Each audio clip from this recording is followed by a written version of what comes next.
चलिए बच्चे देखते हैं आज प्रश्नावली 1.3 जिसमें क्या है अपरिमेय संख्याएं। देखिए अपरिमेय संख्याएं क्या होती हैं।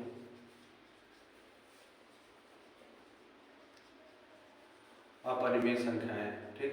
परिमेय संख्याओं के बारे में तो पढ़ा ही होगा आपने। अभी पिछले वाले लेक्चर में जैसे क्या था, जो p बटे q के रूप में लिखी जा सकती है वो क्या होते हैं, परिमेय संख्याएं होती हैं।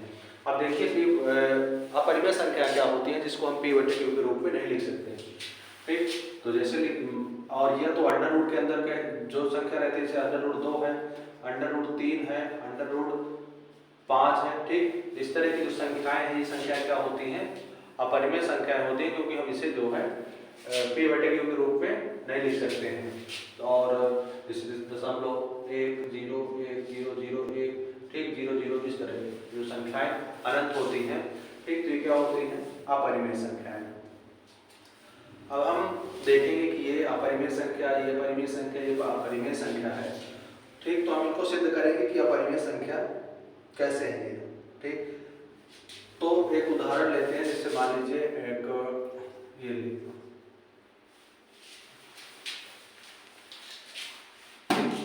सिद्ध करना है, जैसे सिद्ध कीजिए कि अंडर रूट 2 एक अपरिमेय संख्या है, ठीक। हमें सिद्ध करना है कि अंडर रूट 2 एक अपरिमेय संख्या है, ठीक। तो देखते हैं कैसे सिद्ध करेंगे कि ये एक अपरिमेय संख्या है, ठीक।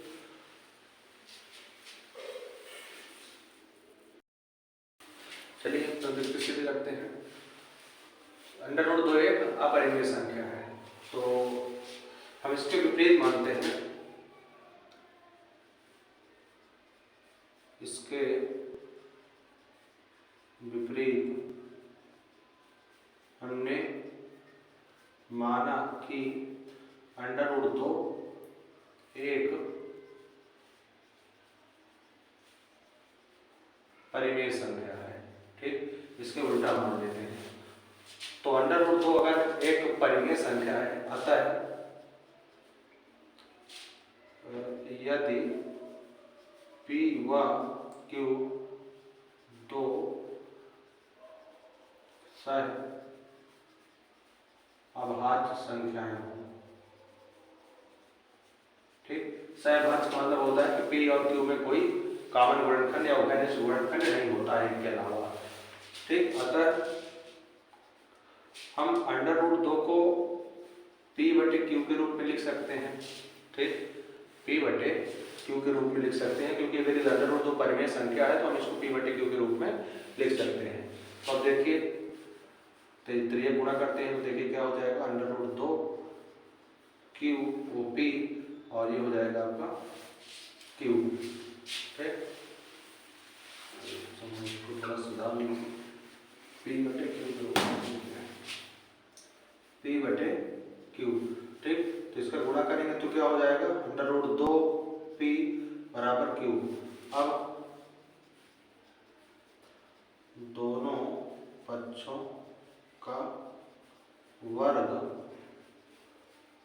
करने पर, दोनों पक्षों को वर्ग करिए तो अंडर रूट 2 का अगर वर्ग करेंगे तो 2 बचेगा, और q का करेंगे q स्क्वायर, और ये क्या हो जाएगा p स्क्वायर, ठीक।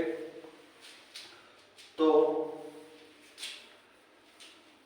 अतः 2 q स्क्वायर को विभाजित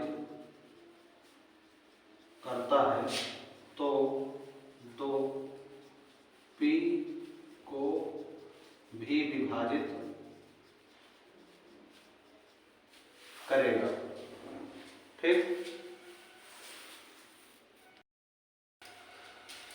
अब ठीक, तो अगर 2 p स्क्वायर को विभाजित करता है तो 2 क्या होगा, p को भी विभाजित करेगा।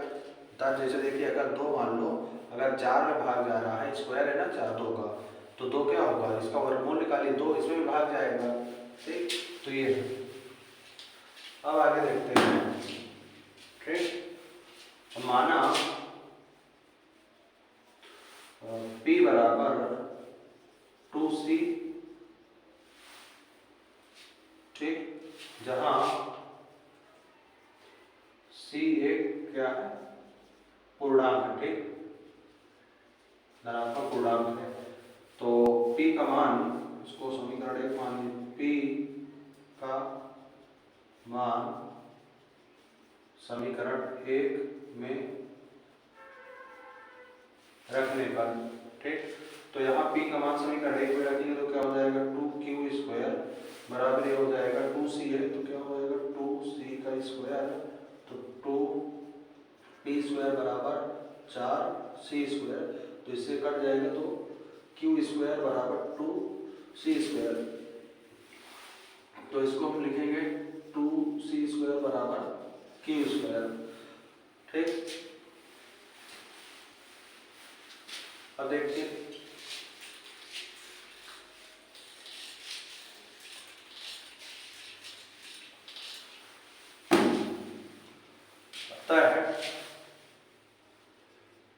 अतः 2Q² को विभाजित कर रहा है, तो 2Q को भी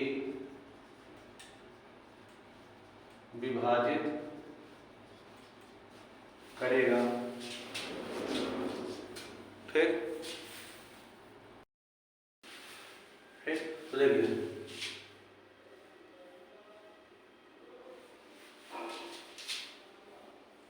ठीक, तो आगे देखते हैं तो क्या होगा। अब इन दोनों संख्याओं को देखिए P² P और Q² यानी P का और Q का एक कॉमन वर्गखंड और क्या प्राप्त हो गया, 2 प्राप्त हो गए ना, ठीक, तो इसको लिखते हैं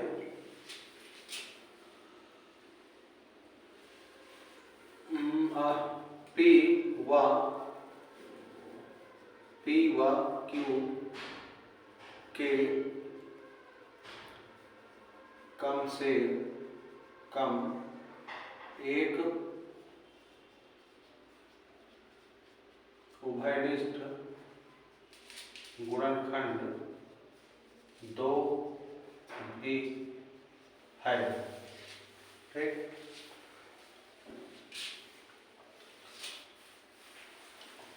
अतः हमने जो कल्पना की थी, ठीक, उसका विरोधाभास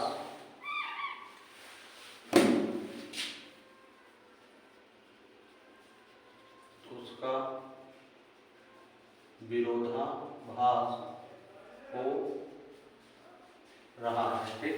मतलब हमने माना था क्या कि तो √2 क्या है, परिमेय संख्या है, ठीक, और परिमेय संख्याओं की सभी कंडीशन को हम करते चले जा रहे हैं तो क्या उसका विरोधाभास उत्पन्न हो रहा है, ठीक, उसका जो मान है तो उसका उल्टा यहाँ मिल रहा है ना हमें, तो उल्टा मिल रहा है, अतः इससे ये सिद्ध होता है विरोधाभास हो रहा है, अतः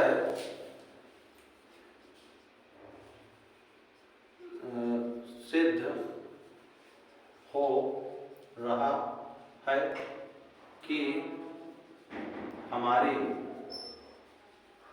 कल्पना की थी, जो हमने क्या की थी कि √2 क्या है, परिमेय संख्या है, कल्पना क्या है, कल्पना गलत है, अतः √2 एक अपरिमेय संख्या है, ठीक। तो इस तरह किसी भी अपरिमेय संख्या को सिद्ध किया जा सकता है कि वो परिमेय संख्या अपरिमेय संख्या है, ठीक। तो परिमेय, पहले उसको हम अपरिमेय संख्या को परिमेय संख्या मान लेंगे और परिमेय संख्या की पूरी कंडीशन को इसमें लगाएंगे और उसका हमें विरोधाभास उत्पन्न होगा, जिससे हम कह सकते हैं कि क्या ये अपरिमेय संख्या है, ठीक। जैसे अगर कोई वस्तु अगर सही और गलत है, अगर सही गलत अगर हमें निशान लगाना है, चेक करना है कोई भी स्टेटमेंट को, तो अगर सही नहीं है तो क्या होगा, वो गलत होगा, तो हमने जो कल्पना मानी थी उसका उल्टा उत्पन्न हमें प्राप्त हो रहा है। अतः क्या है, हमने माना था कि ये संख्या क्या है, √2 एक परिमेय संख्या है और उसका विरोधाभास उत्पन्न हो रहा है, अतः संख्या क्या है, ये अपरिमेय संख्या है, ठीक? तो इस तरह √2, √3, √5, √7 इस तरह की सभी संख्याओं को हम सिद्ध कर सकते हैं कि यह संख्याएं क्या हैं, अपरिमेय संख्याएं हैं। अगला लिखते हैं 1.3 का, अगला सिद्ध करते हैं 3 + 2 √5 एक परिमेय संख्या है, वो अपरिमेय संख्या है। इसको सिद्ध करना है कि क्या ये अपरिमेय संख्या है। तो देखिए इसके विपरीत हम मानते हैं कि 3 + 2 √5 एक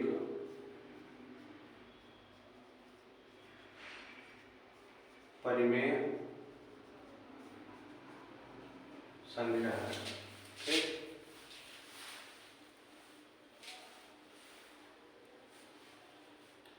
यदि A व B दो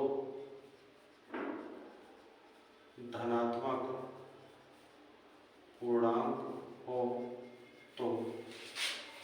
तो हम 3 + 2 √5 को किस तरह लिख सकते हैं, A/B के रूप में लिख सकते हैं। अगर हम ये मान लीजिए कि भाई 3 + 2 √5 क्या है, परिमेय संख्या है, तो हम इसको A/B के रूप में लिख सकते हैं, बटे के रूप में। ठीक, तो देखते हैं 3 + 2 √5 बराबर A/B है। तो इसको इस साइड ले आइए, 3 - A/B बराबर इधर जाएगा तो क्या हो जाएगा आपका -2 और √5 और माइनस से गुणा कर देंगे तो क्या हो जाएगा, पहले A/B -3 और ये क्या हो जाएगा, प्लस का हो जाएगा।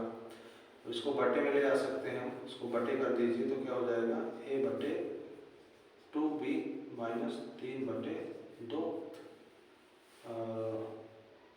बराबर ये क्या हो जाएगा √5। ठीक,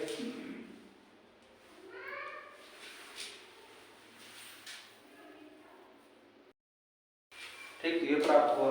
अब देखिए चूंकि A व B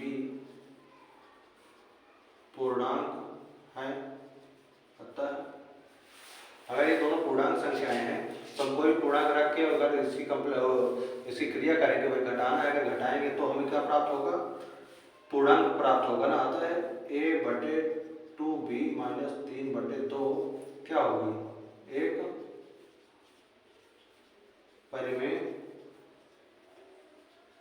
संख्या है।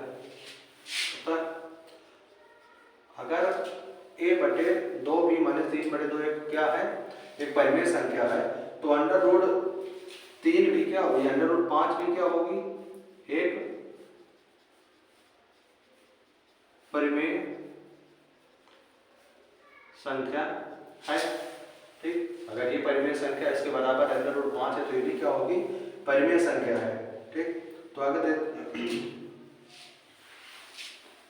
परंतु यह तथ्य गलत है कि √5 एक परिमेय है। ठीक, √5 हमने सिद्ध कर दिया कि √3, √2, √5 सब क्या है, परिमेय संख्या है। ठीक, तो इससे ये क्या बता रहा है कि ये परिमेय संख्या, तो ये भी परिमेय संख्या है, लेकिन √5 क्या है, एक अपरिमेय संख्या है। ठीक,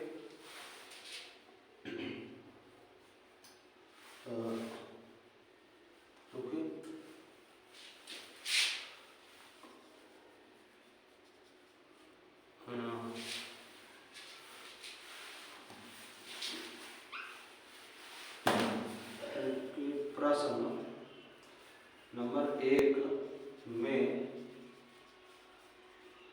सिद्ध किया जा चुका है कि √5 एक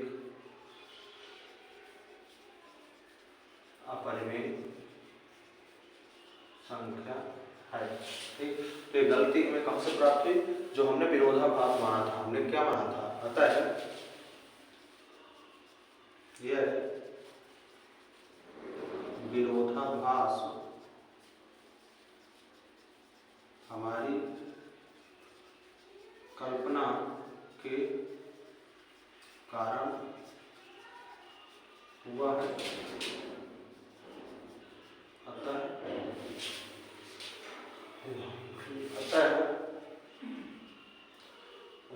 3 + 2√5 क्या है, एक अपरिमेय संख्या है,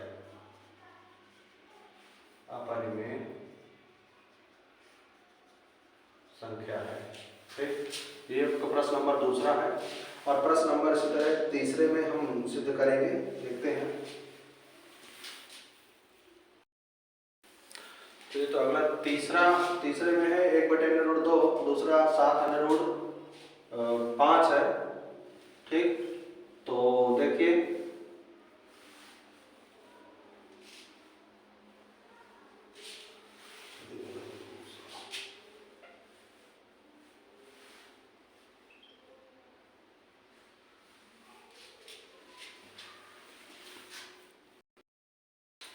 तो सिद्ध कीजिए कि 7√5 एक अपरिमेय संख्या है। तो देखिए उसी तरह इसको भी हल करेंगे, इसके पहले वाले इस तरह किए हैं, इसके विपरीत यानी उल्टा मानेंगे क्या कि √7 क्या है, एक परिमेय संख्या है।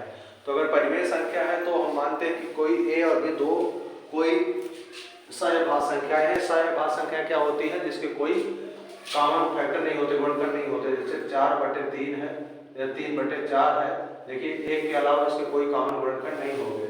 लेकिन अगर 4/6 लेंगे तो देखो इसका एक गुणनखंड क्या होगा, कट भी जाएगा ना, 2/3। तो इस तरह करना नहीं चाहिए। तो संख्या क्या होती है, सहभाज्य संख्याएं होती है। ठीक, तो a और b दो सहभाज्य संख्याएं लेंगे। ठीक, तो अगर 7√5 एक परिमेय संख्या है तो हम इसको बटे के रूप में इस तरह a/b के बराबर लिख सकते हैं।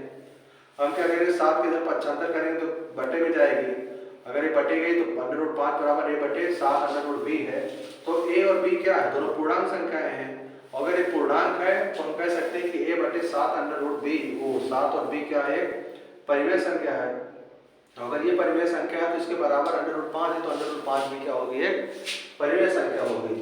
परंतु ये चीज कह देने से कि a/7 और b एक परिमेय संख्या है और √5 भी इसके आधार पर एक परिमेय संख्या है, तो ये कहना क्या होगा, गलत होगा। यानी विरोधाभास उत्पन्न हो रहा है। और ये विरोधाभास किस कारण उत्पन्न हो रहा है, जो यहाँ पर माना गया है इसके विपरीत माना गया है, उल्टा ना, कि क्या है, एक परिमेय संख्या है।